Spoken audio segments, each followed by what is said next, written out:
Today I'm going to tell you about my first encounter with real foreigners. My hometown, Nizhny Novgorod, formerly Gorky, was closed to foreigners for a long time because of all the military factories. None of my friends had ever been abroad, and for us, the outside world existed only on TV, in books, and in the magazine around the world. I never even dreamed of visiting other countries. It just seemed impossible.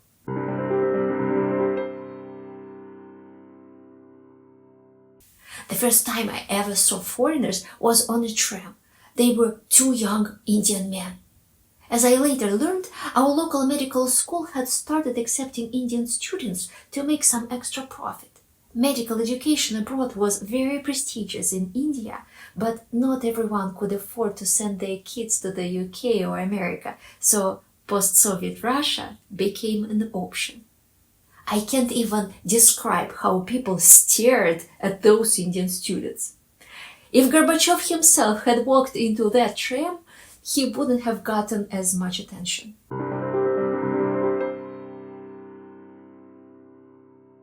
In the early 1990s, a wave of American preachers flooded into our city.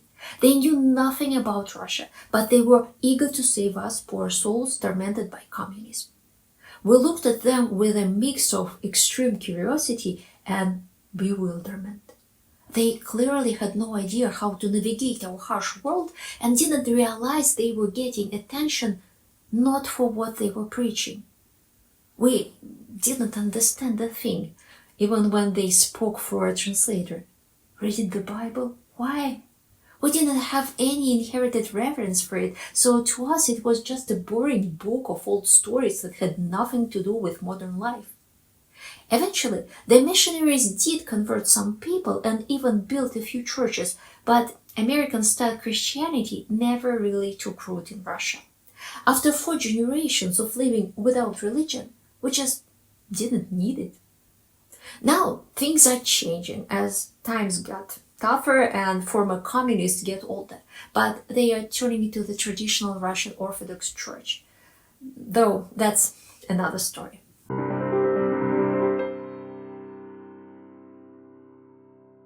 I vividly remember my first encounter with a real American. When the missionaries came to our city, it was such a big deal that local journalists interviewed them. The missionaries wanted to talk about God, but the journalists were much more interested in jeans, chewing gum, and Madonna. You know, the important stuff. My dad saw a toothy young woman named Melissa on TV and decided that I absolutely had to meet her to practice my English.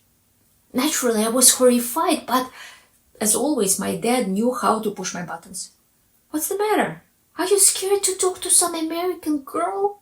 And you call yourself a fan of Margaret Thatcher? By the way, he was the one who was really her fan, and he was the one who gave me the book on Thatcher to teach me how to be a great woman. I had no comeback. If I wanted to be great, I had to grab my friend Oля, go to the Volna hotel and, dying of embarrassment, ask the receptionist where the American was staying. I swear I can't remember what we said to Melissa. It's a complete blank, like after a car crash, but somehow it ended with us taking her home. I didn't dare invite her to my place. My floors weren't washed, so we called Ola's grandma from a nearby payphone and told her we were bringing a foreigner over. Melissa was welcomed like a true celebrity. No one understood a word she was saying, but that didn't matter.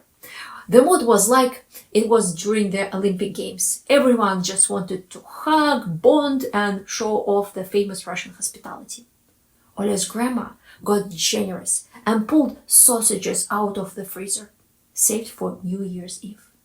Those sausages were a rare delicacy, brought all the way from Moscow. We offered Melissa the best of the best, and this preacher, bless her heart, said she was a vegetarian. So her precious New Year sausages ended up going to the cat. After that, we stopped bringing the foreigners home.